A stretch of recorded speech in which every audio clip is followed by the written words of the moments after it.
आपने अपनी लाइफ में कई तरह के वीआईपी और अनयूजुअल होटल्स देखे होंगे, मगर आज के इस वीडियो में हम आपको जापान के एक ऐसे होटल के बारे में बताएंगे जहां खाना प्लेट में नहीं बल्कि न्यूड लड़कियों के जिस्म पे सर्व किया जाता है। इस होटल का नाम न्यूट्टा मोरी है। आप भी ये बात जानकर हैरान होंगे कि जापान की एक ट्रेडिशन है जहां फूड को न्यूड लड़कियों के जिस्म पर रखकर सर्व किया जाता है। और सबसे चौंका देने वाली बात यह है कि ये काम किसी चार दीवारी के अंदर नहीं बल्कि ओपनली किसी भी रेस्टोरेंट में किया जाता है। इसमें एक नंगी लड़की को टेबल पे लेटा दिया जाता है और फिर इसके जिस्म पे सुशी, जो एक जापानी डिश है, इसको सर्व किया जाता है। फिर गेस्ट टेबल के इर्द गिर्द बैठ के इस खाने को खाते हैं।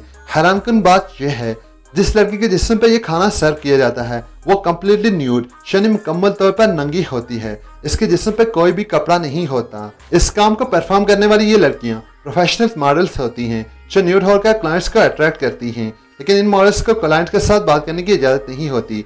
अगर किसी मेहमान को कोई मॉडल पसंद आ जाए तो वो इसकी कीमत देकर इसके साथ रात गुजार सकता है। इसके अलावा फीमेल्स के साथ साथ मेल्स भी इस काम को परफॉर्म करते हैं। उन्हें न्यूट्टा मोरी कहा जाता है। जापान के अलावा ये ट्रेडिशन चाइना और कई मुल्कों में बैन हो चुकी है।